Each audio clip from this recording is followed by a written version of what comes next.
কমতে শুরু করছে, ঠিক কিনা? ওই জায়গাটা দখল করে নিছে কোরআনের তাফসীর। এটাই প্রমাণ করে আগামীর বাংলাদেশ ইসলামের বাংলাদেশ। চিল্লায় বলেন ঠিক কিনা? ইসলামের বিজয়কে কেউ ঠেকায় রাখতে পারবে না। ইসলামের বিজয় অবশ্যম্ভাবী। গোটা বিশ্বব্যাপী ইসলামের গণজোয়ার। ডাচ পলিটিশিয়ান একটা ইসলাম ধর্ম গ্রহণ করছে না? আগে বলতো Islam is a lie, Quran is a poison. কোরআন নাকি বিষ আর ইসলাম নাকি মিথ্যা। আল্লাহ মহাসত্যটা এখন ওর অন্তরে ঢুকাই দিচ্ছে। এরকম কত পলিটিশিয়ান, কত সিঙ্গার, কত ডান্সার, কত সেলিব্রিটি, কত ক্রিকেটার, কত প্লেয়ার, কত যুগশ্রেষ্ঠ মানুষ এরকম কালিমা পড়ে পড়ে মুসলমান হয়ে যাচ্ছে। সব নিউজগুলো আসে না, কারণ এই নিউজগুলো মিডিয়াতে কাভার হলে গোটা বিশ্বব্যাপী তোলপাড় শুরু হয়ে যাবে, ঠিক কিনা?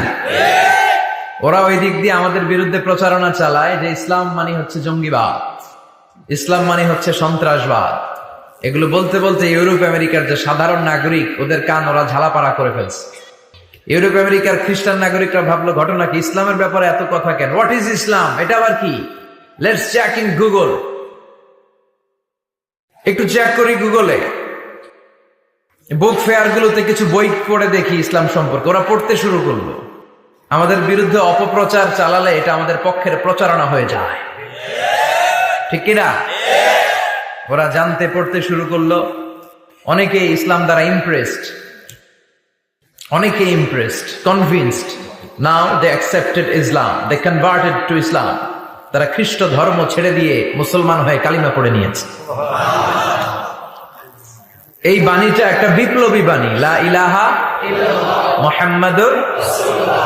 ঝিনুকের ভেতর লুকিয়ে থাকে যেমন মতি, ঝিনুকের ভেতর লুকিয়ে থাকে যেমন মতি, কালমা শাহাদাতে আছে আল্লাহর জ্যোতি, কালমা শাহাদাতে আছে আল্লাহর জ্যোতি। সুবহানাল্লাহ পড়ো। এটার মধ্যে একটা লাইট আছে, লাইট স্পার্ক করে, এটা জ্যোতি, এটা আল্লাহর নূর। এটা যারা অন্তরে একবার প্রবেশ করতে পারে, সে সত্য ছাড়া চোখে আর কিছু দেখে না। এই কালেমার পক্ষে শক্তি যারা, তারা সত্য আর ন্যায়ের পক্ষে। চিল্লায় বলেন ঠিক কিনা? এটা পৃথিবীর সবচাইতে শ্রেষ্ঠ জিকির, আফদলু জিকির লা ইলাহা ইল্লাল্লাহ। আবার বিশ্বনবী বললেন, মান ক্বালা লা ইলাহা ইল্লাল্লাহ সিদকান মিন কলবিহি দাখালাল জান্নাহ। অন্তর থেকে একনিষ্ঠতার সাথে একবার যে লা ইলাহা পড়বে, ওই লোকটা জান্নাতে প্রবেশ করবে। তার অপকর্মের কারণে, তার পাপের কারণে হয়তো সে পানিশমেন্ট পাবে জাহান্নামে, কিন্তু ফাইনালি সব শেষে সে জান্নাতে ঢুকবে, ঠিক কিনা? সহিহ ইবনে হিব্বান আর মুস্তাদরাকে হাকিমের এক বর্ণনা, মুসা আলাইহিস সালাম আল্লাহকে প্রশ্ন করলেন, ইয়া আল্লাহ আল্লিমনি কালিমাতান আযকুরু বিহা ওয়া আদউ বিহা। আল্লাহ, আপনি আমারে একটা কালিমা শিখান, একটা জিকির শিখান, যে জিকিরটা দিয়ে শুধু আমি আপনার জিকির করব। এই জিকির কেউ জানবে না, শুধু জানবো আমি আর আপনি। সুবহানাল্লাহ পড়েন। আল্লাহ বললেন, ইয়া মুসা ইকরা লা ইলাহা ইল্লাল্লাহ। মুসা তুমি পড়ো লা ইলাহা ইল্লাল্লাহ। মুসা আলাইহিস সালাম বললেন, আল্লাহ বলছি এমন জিকির যেটা আমি আর আপনি ছাড়া কেউ জানবে না। লা ইলাহা এটা তো জাতীয় জিকির, এটা তো ইন্টারন্যাশনাল জিকির, এটা তো সবাই জানে। আমি তো চেয়েছিলাম এক্সক্লুসিভ একটা। আল্লাহ বললেন, মুসা লা ইলাহা ইল্লাল্লাহর চেয়ে শ্রেষ্ঠ জিকির আমার কাছে নাই। আমি আল্লাহর দেয়া সর্বশ্রেষ্ঠ জিকির হচ্ছে লা ইলাহা ইল্লাল্লাহ। লাউ তাদাউ লা ইলাহা ইল্লাল্লাহ ফি কাফফা ওয়াস সামাওয়াতু ওয়াল আরদু ফি কাফফা। ও মুসা, সাত আকাশ সাত জমিন যদি দাঁড়িপাল্লার এক পাল্লায় রেখে দাও, আর লা ইলাহা আরেক পাল্লায় রেখে দাও, লা রাজাহাত কাফফাতু লা ইলাহা ইল্লাল্লাহ, মুহূর্তেই লা ইলাহার পাল্লাটা ভারী হয়ে যাবে। এটা একটা বিপ্লবী বাণী, এটা ভিক্ষা করার বাণী নয়। জুমার নামাজের পরে একটা টাকা দিয়া যান, আমি গরিব ইনসান, আছে না নাই? আখিরাতে সওয়াব পাইবেন পাহাড়ের সমান। আর জিকির ধরে লা ইলাহা ইল্লাল্লাহ। অনেকে মনে করে এটা ভিক্ষা করার জিকির, কপাল পোড়া। আমরা ভিক্ষার সাথে এটাকে জুড়ে দিয়েছি। এটা একটা বিপ্লবী বাণী। এই বাণীর অর্থ, এটার ইম্পর্টেন্স, এটার সিগনিফিকেন্স আর তাৎপর্য যে বুঝে, সে আল্লাহ ছাড়া কারো সামনে মাথা নত করতে পারে না। চিল্লা এখন ঠিক কিনা? তাফসীর ফি জিলালিল কুরআনের রচয়িতা সাইয়্যিদ কুতুব শাহীদ, নাম শুনছেন? গোটা বিশ্বব্যাপী তার নাম আর ডাক। তিনি ফি জিলালিল কুরআন লেখে গোটা বিশ্বের যুবকদের অন্তর কাঁপিয়ে দিয়েছিলেন। এই সমাজে তিনি জাহালাত দেখে এই জাহালাতের বিরুদ্ধে কলম ধরেছেন।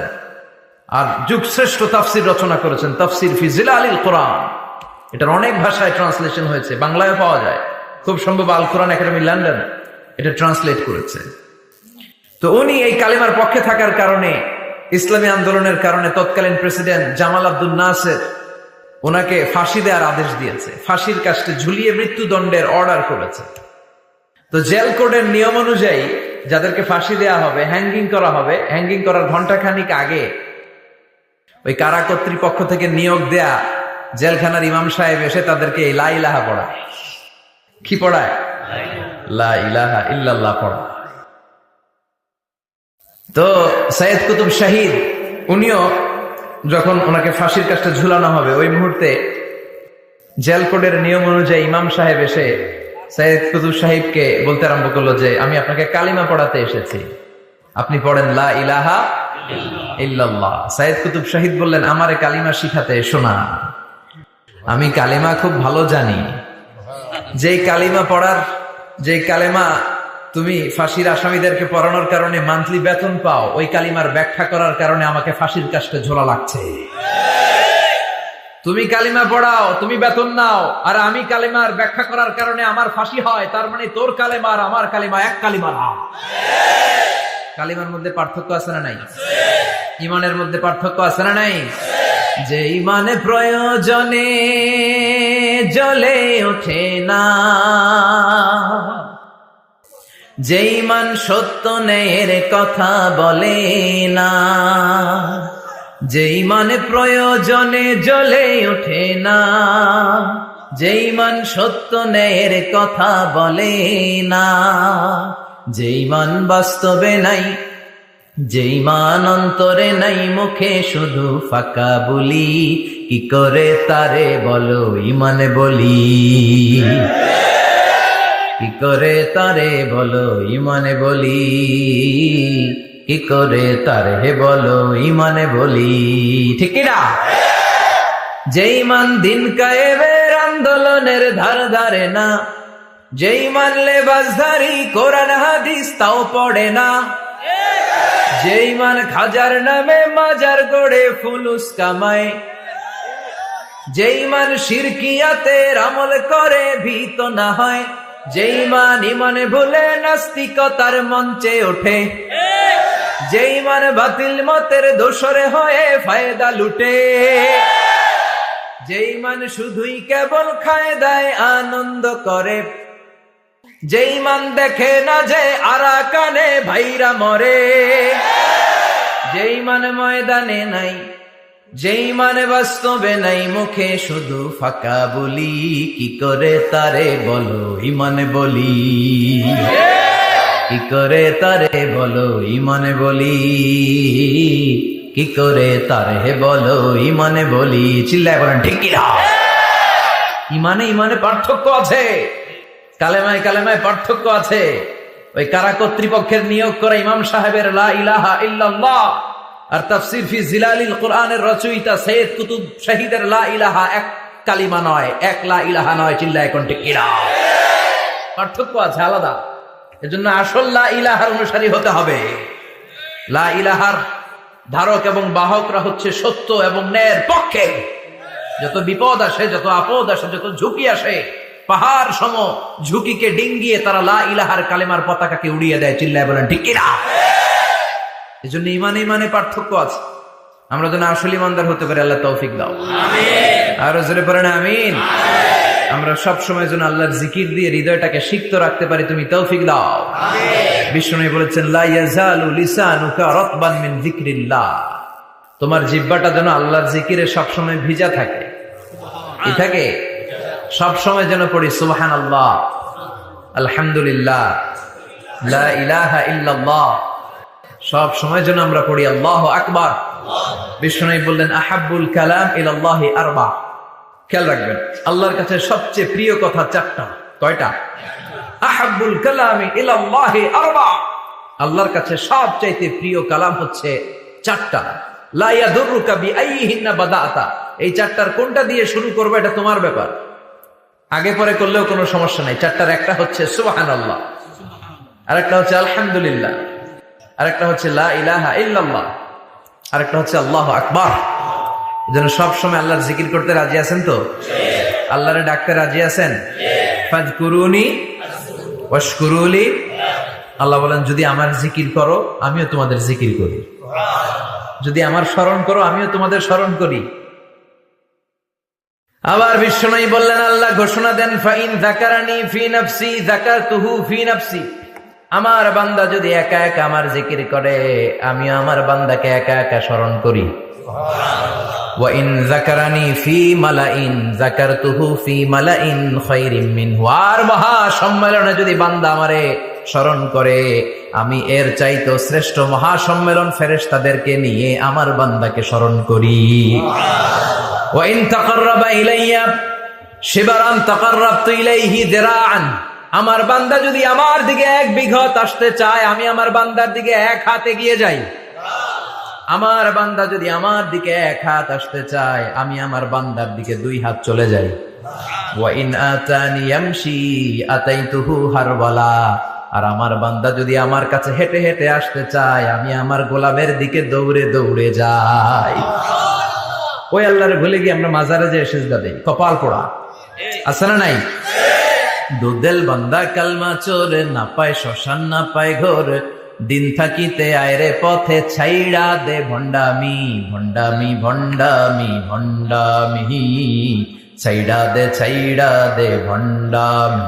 ঠিকিরা ভণ্ডামির সাথে আমাদের সম্পর্ক আছে? মাজার পূজার সাথে ইসলামের কোনো সম্পর্ক আছে?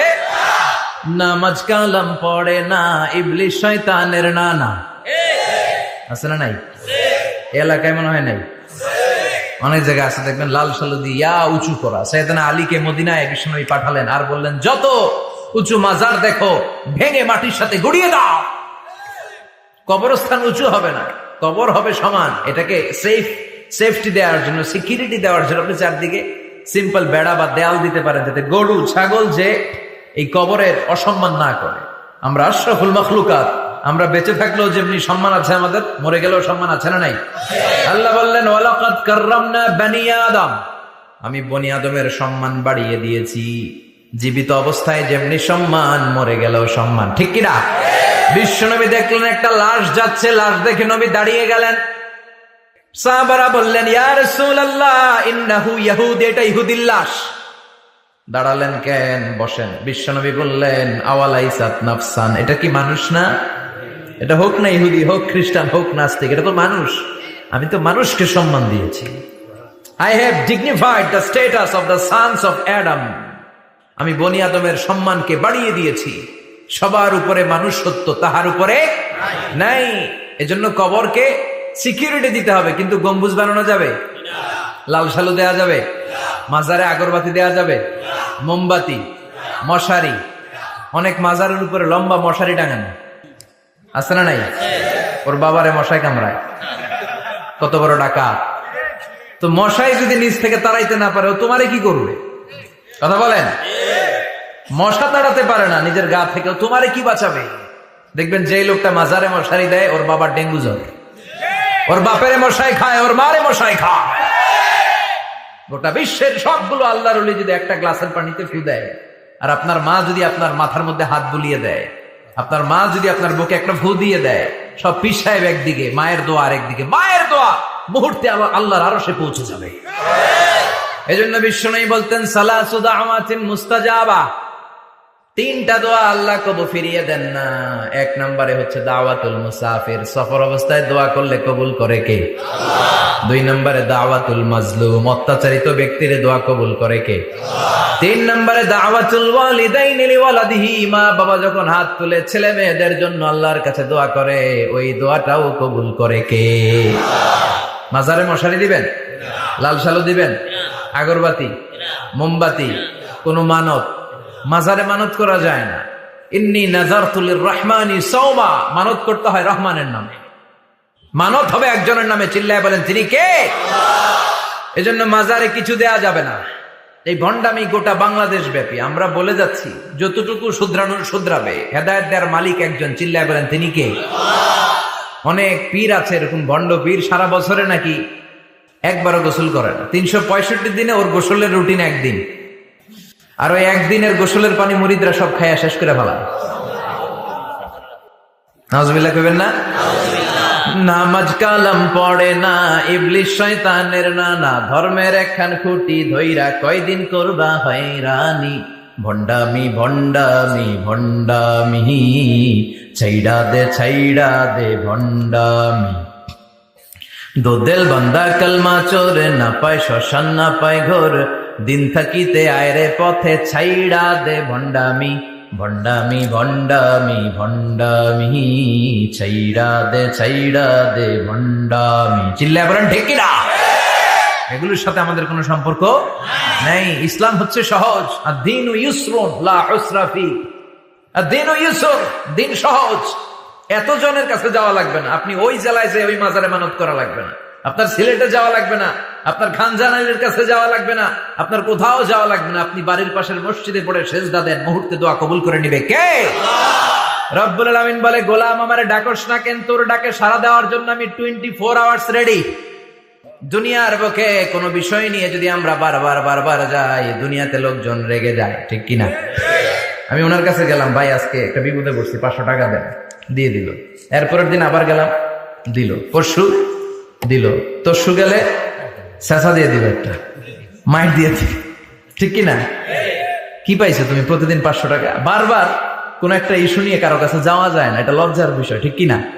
কিন্তু আল্লাহর বিষয়টা উল্টো। সুনানে তিরমিজির বর্ণনা, ইন্নাহু মান লাম ইয়াসআলিল্লাহ ইয়াগদাব আলাইহি।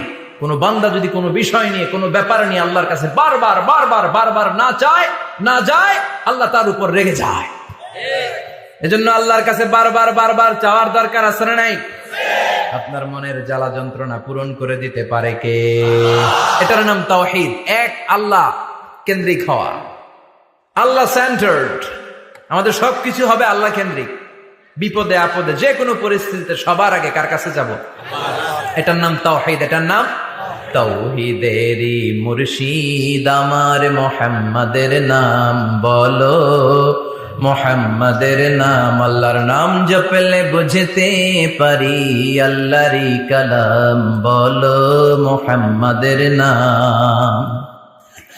ওই নামেরই রশি ধরে যায় আল্লাহর পথে, ওই নামেরই ভেলায় চড়ে ভাসি নূরের স্রোতে। ওই নামের বাতি জেলে দেখি আরশের মুকাম বলো, মুহাম্মাদের নাম। সবাই পড়েন, তাওহীদেরই মুর্শিদ আমার মুহাম্মাদের নাম বলো, মুহাম্মাদের নাম। আল্লাহর নাম জপলে বুঝতে পারি আল্লাহরই কালাম বলো, মুহাম্মাদের নাম। চিল্লায় পড়েন আমিন। সব সময় বিপদে আপদে কার কাছে যাবেন? আপনার বিপদ দূর করতে পারে কে? আপনারে অসুস্থ থেকে সুস্থ বানিয়ে দিতে পারে কে? মনের জ্বালা যন্ত্রণা মিটাতে পারে কে? আল্লাহ ছাড়া কেউ পারবে? কোন মুফাসসিরে কোরআন আপনারে বাঁচাতে পারবে? কোন আল্লাহর ওলি বাঁচাতে পারবে? এমনকি আল্লাহর কোন পয়গম্বর, কোন নবী আপনার কিচ্ছু করতে পারে? করতে পারে একজন, তিনি কে? আমরা যেন সব সময় সে আল্লাহর জিকির করি। আল্লাহ তুমি তৌফিক দাও। আরো জোরে পড়েন আমিন। বড়ইয়া কৃষ্ণপুর আল ইসলাহ যুব সমাজের উদ্যোগে আজকের প্রোগ্রামের প্রধান অতিথি জনাব মোহাম্মদ ইমাম হোসেন সরকার, চেয়ারম্যান 1 নং সুহিলপুর ইউনিয়ন আসছিলেন, তাই না? সালাম দিয়ে গেছে। ওয়ালাইকুম আসসালাম। আলাইহিস সালাম। আমার আগে কথা বলেছেন আল্লামা শাইখুল ইসলাম শাইখ, চমৎকার কথা বলেছেন। আমি শুনছিলাম যে সৈয়দনা ইব্রাহিম আলাইহিস সালাম অনেক ইন্টেলেক্ট খাটিয়ে, এটাকে বলে রেশনাল অ্যানালজি খাটিয়ে উনি finally he got his Lord, তিনি আল্লাহকে পেয়েছেন, তাই না? এই ওয়াজ করছে না? তিনি চাঁদ দেখে ভাবলেন, এত সুন্দর চাঁদ, এটাই মনে হয় আমার রব। হাযা রব্বি, এটার তাফসীর হচ্ছে হাযা রব্বি, কি রে এটা কি আমার রব? চাঁদ চলে গেল, তারা আসলো, ভাবলেন তারা তো আরো সুন্দর, মনে হয় এটাই আমার রব। তারাও নাই। দ্বিপ্রহরের জলজলে সূর্য দেখে তিনি নিশ্চিত, এটা মনে হয় আমার রব হবেই। কিন্তু বিকেলবেলা সূর্যও নাই। মনে মনে ভাবলেন, আমার রব তো আমার ছেড়ে পালাতে পারে না, সব সময় আমার রব আমার সাথে আছে না নাই? তখন তিনি বললেন ওয়াজ্জাহতু ওয়াজহিয়া লিল্লাযী ফাতারাস সামাওয়াতি ওয়াল আরদা হানিফান ওয়া মা আনা মিনাল মুশরিকিন। এমন দিকে আমি মুখ ফিরালাম, আমি চাঁদের দিকে মুখ ফিরাই না, আমি তারার দিকে মুখ ফিরাই না, আমি দ্বীপ প্রহরের জলজলে সূর্যের দিকেও মুখ ফিরাই না, আমি এমন রবের দিকে মুখ ফিরাই যিনি সব সময় থাকেন, সবকিছু দেখেন, তিনি সব করতে সক্ষম। চিল্লায় বলেন ঠিক কিনা? ওমা আনা মিনাল মুশরিকিন। তিনি অ্যানাউন্স করে দিলেন আমি মুশরিক নই, আমি তাওহীদের ধারক এবং বাহক। আমরা যেন তাওহীদের পক্ষে থাকতে পারি, শিরকের বিপক্ষে থাকতে পারি। আল্লাহ তৌফিক দাও। আরো জোরে পড়েন আমিন। আরো অনেক গণ্যমান্য লোকজন এসেছেন। সৌজন্য ছিল মাতৃভূমি হজ কাফেলা। অনেক গণ্যমান্য লোকজন এসেছেন, আমার বাবার বয়সী, আমার নানার বয়সী, যেহেতু আমার নানার শ্বশুর বাড়ি, কোনো না কোনো ভাবে সবাই আত্মীয়, ঠিক কিনা? আল্লাহ সবাইকে কবুল করুক। আসেন আমরা আল্লাহর নামে তিনটা তাকবীর পড়ে আমাদের জড়তা, ভীরুতা, লাজুকতা, কাপুরুষতাকে ঝেড়ে ফেলে দিয়ে আমরা ইমানের তেজদীপ্ত বয়ান শুরু করে দিই। আমরা আল্লাহর নামের তিনটা তাকবীর পড়ব। প্রথম তাকবীর পড়ব যারা বিবাহিত আছি তারা, দ্বিতীয় পর্যায়ে পড়ব অবিবাহিতরা, তৃতীয় পর্যায়ে সবাই মিলে। রাজি আছেন তো? বিবাহিত কারা কারা আসছেন হাত দেখান আমারে। মাশাআল্লাহ, আসছে অনেক, হাত নামান। অবিবাহিত কারা কারা আসছে দেখি। যারা চালাক আছে দুই হাত করে তুলতেছে, দুই হাত করে তুলছে এরা, এক হাত করে তুলো। মা এর সব অবিবাহিত, এই দুষ্টগুলা সব একসাথে থাকে। আল্লাহ এদেরকে ইসলামের জন্য তুমি কবুল করো। আমিও যুবকদের ভালোবাসি বেশি, যুবকরাও আমারে ভালোবাসে বেশি। আল্লাহ এই ভালোবাসাগুলো যেন কোরআনের জন্য হয়, ইসলামের জন্য হয়। আল্লাহ এই যুবকদেরকে সাইয়েদনা হামজার মতো কবুল করো, ওমরে ফারুকের মতো ইসলামের সৈনিক হিসেবে কবুল করে নাও। হাত নাও। তো আমি লিল্লাহি তাকবীর বললে বিবাহিতরা প্রথমে পড়বেন আল্লাহু আকবার, দ্বিতীয় পর্যায়ে আমি লিল্লাহি তাকবীর পড়লে অবিবাহিতরা পড়বেন আল্লাহু আকবার। দেখি আমার নানার শ্বশুরবাড়ির এলাকার লোকদের কাদের গলায় জোর বেশি, বিবাহিতদের না অবিবাহিতদের? বড়ুয়া কৃষ্ণপুরে বিবাহিতদেরকে আঞ্চলিক ভাষায় আপনারা কি বলেন? বিয়াইতা। একই, অনেক জায়গায় বলে বিয়াতা। তারপর নোয়াখালীতে না কোন জায়গায় শুনলাম বিতি, বিতি আর আবিতি। এখানে বিয়াইতা আর আবিয়াইতা। তো শুরুতে বিবাহিতরা তাকবীর পড়বেন। শুরুতে বিবাহিতরা রেডি হয়ে যান। আপনারা রেডি? আপনারা প্রথমে তাকবীর পড়েন, লিল্লাহি তাকবীর। মাশাআল্লাহ। এবার অবিবাহিতদের পালা।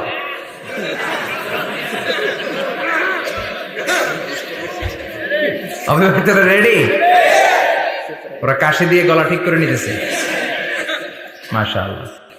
এবার অবিবাহিতদের পালা। পড়ো তাকবীর, লিল্লাহি তাকবীর। মাশাআল্লাহ, মাশাআল্লাহ। আপনারাও দিছেন? মুরব্বি কাছে আমরাও দিছি। ঠিক আছে, এবার সবাই মিলে তিনটা তাকবীর পড়ে, লিল্লাহি তাকবীর, লিল্লাহি তাকবীর, লিল্লাহি তাকবীর। আল্লাহ আমাদের স্লোগানগুলো কবুল করো। তোমার এই নামের তাকবীর যেন আমরা সব সময় দিতে পারি। এই তাকবীর কিন্তু আল্লাহর কাছে খুব পছন্দনীয়।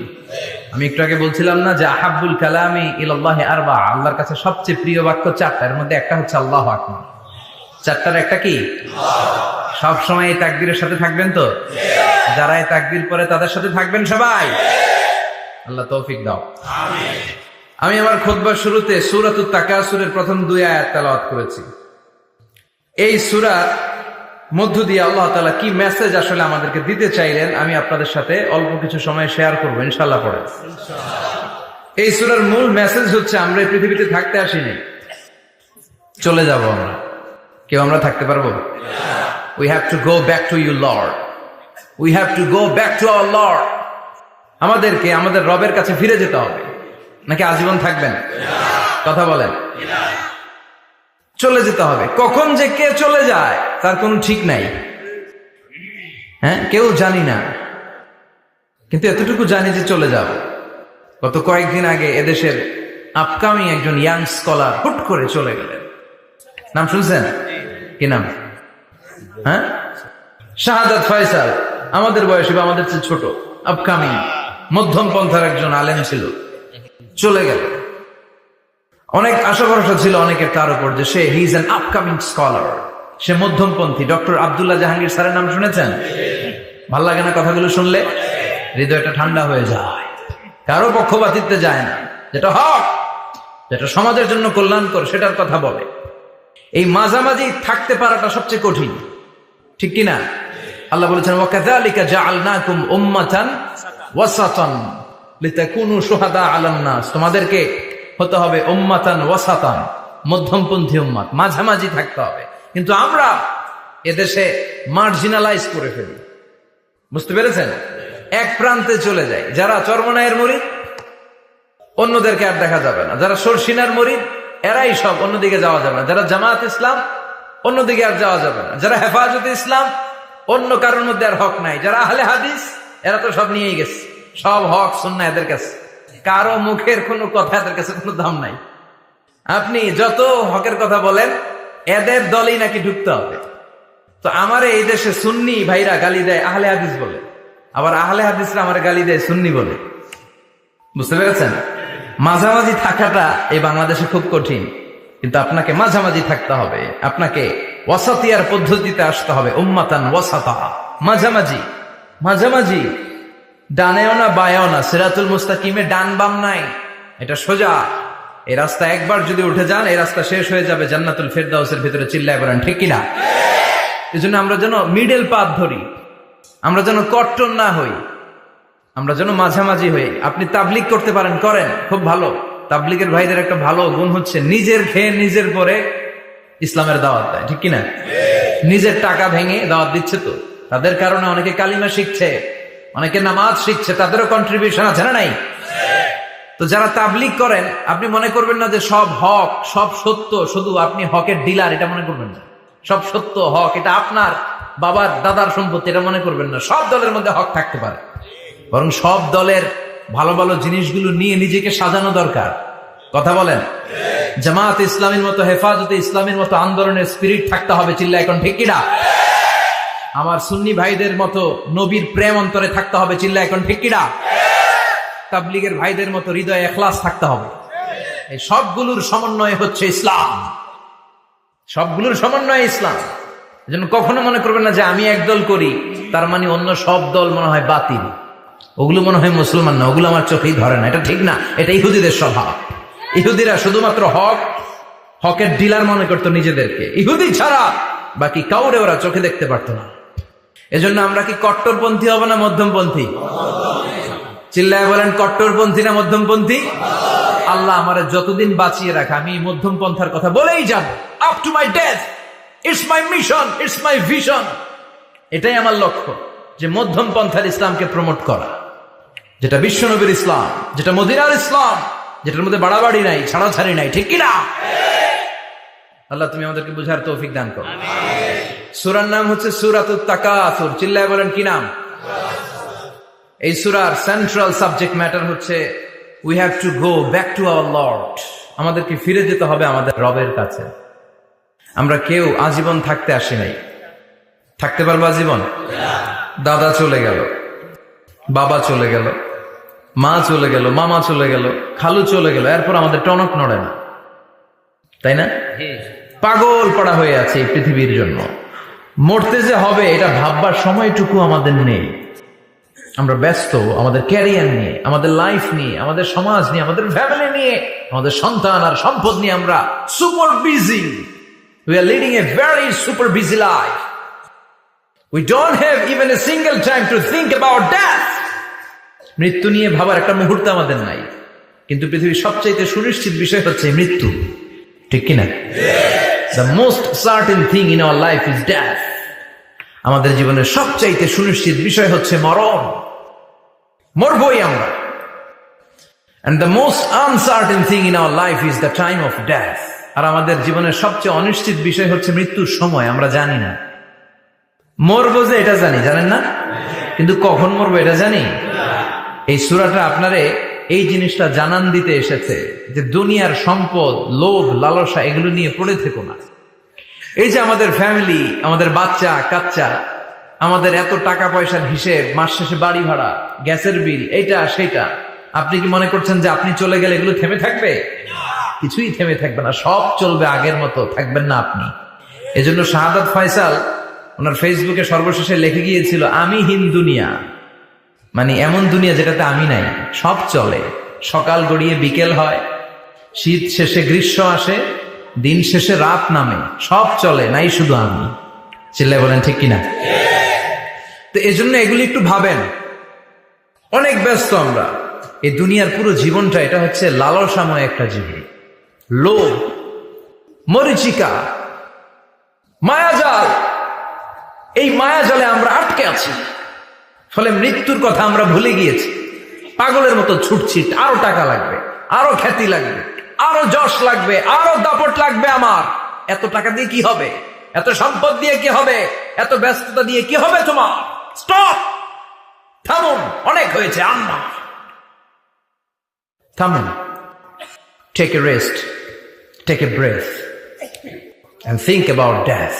Think that you have to go back to your Lord. একটু বসেন না, একটু ভাবেন যে আমাকে চলে যেতে হবে, চলে যেতে হবে। এই কোলাহল, এই ব্যস্ততা, এগুলো থাকবে, থাকবো না আমি। সাইয়েদনা ওমর ফারুক বলেছেন, মুতু ক্বাবলা আন তামুতু, মরার আগে একবার মরো। হাসিবু ক্বাবলা আন তুহাসাবু আলাইকুম, তোমার হিসাব নেওয়ার আগে তুমি একবার নিজের হিসাবটা করো না। কাগজ বের করে একটু লিখো না, কি কি ভালো কাজ করছিলা, যেগুলো দিয়ে নাজাতের ওয়াসিলা হতে পারে, 1 2 3, আর কি কি আকাম কুকাম করছো দেখো না, লিখে দেখো তোমার অবস্থাটা কি। মরার আগে একবার মরো। মরার আগে খাটের মধ্যে শুয়ে শটান করে চোখ বন্ধ করে একবার মরার ভান করে দেখেন কেমন লাগে। চোখটা বন্ধ করেন আর ভাবেন আপনি নাই, কি কি হতে পারে ভাবেন। আপনার ছেলেমেয়েরা কান্না জুড়ে দিবে, আপনার প্রাণের স্ত্রী বিলাপ শুরু করে দিবে, বন্ধু বান্ধবের চিৎকার আর মাতম, স্থানীয় এলাকার মসজিদে ঘোষণা, অমুক এলাকার নিবাসী অমুক ভাই অমুকের ছেলে অমুক দুনিয়ায় নাই। সব আত্মীয়রা চলে আসবে, ফেসবুকে স্ট্যাটাস দেয়া হবে, সবাই সবাইকে জানাবে বিকাল 4টায় অমুক হাই স্কুল ময়দানে আপনার জানাজা। ছুটে আসবে, সবাই ছুটে আসবে আপনাকে শেষ বিদায় দিতে, গুড বাই জানানোর জন্য, আল ওয়াদা, বিদায় জানাতে আসবে সবাই। 4 তাকবীর দিয়ে আপনার জানাজা হবে, অশ্রুসিক্ত জানাজায় আপনার বিদায় হবে। কাঠের খাটিয়ার মধ্যে করে কাঁধে তুলে আপনার কবরে নেওয়া হবে, আগে থেকে খুঁড়ে রাখা কবরটার মধ্যে আপনারে বিছিয়ে দেয়া হবে।